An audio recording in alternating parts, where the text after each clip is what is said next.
Well, the theme of improving the systems in which evaluations are implemented, I think, is very important to keep the work of CDI grounded in the real world, so to speak. Evaluations, of course, are an important activity, and they affect a lot of people, and they're carried out within an institution. And in the past, evaluations were certainly seen by many people as something to be nervous about. They felt their jobs were going to be on the line, they were going to be criticised, and so naturally there had to be an understanding between the evaluator and the institution about the aims and goals of the evaluation.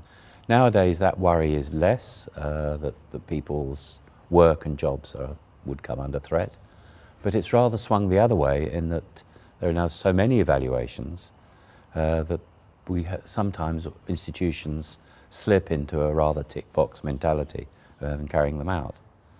But over that time, over the last 20 years, I think we haven't really come to terms with the way in which evaluations can be better understood within the institution in which they are implemented. There are different stakeholders, there are people with different incentives, wanting to see things operate differently.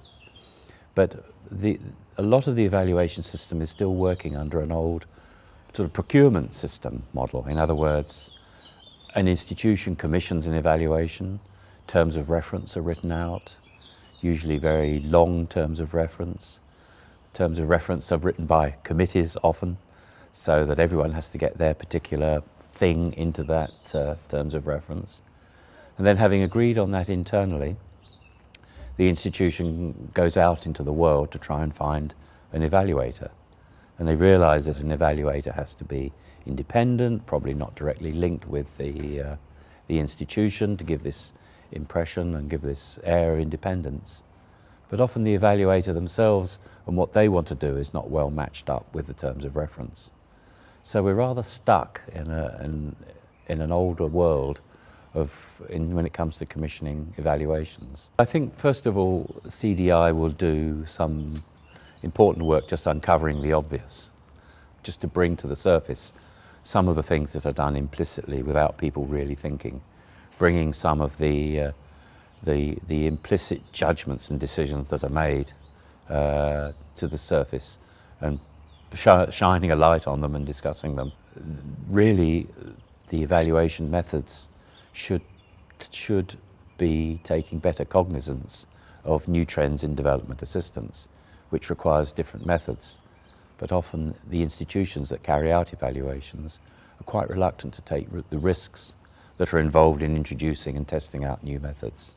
There are some examples where things are changing a little, and I think we have seen some organisations that are taking on newer methods and are willing to take both the commissioner of the evaluation and the evaluator is willing to take the risks involved in setting up new methods.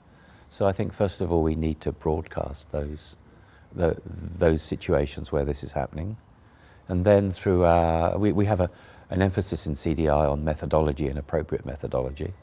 I think we have an advocacy job then to lay out what the risks are, what the resources are, which is my particular favourite topic, the resources you have in terms of budget line and capacity to do something. We're currently working on an evaluation in Bangladesh that's funded by DFID that looks at the impact of different components on the nutritional status of young children, whether you require direct interventions or you require more longer-term livelihood interventions. And in this we are combining different methodologies in such a way as we hope we will be touching all the bases.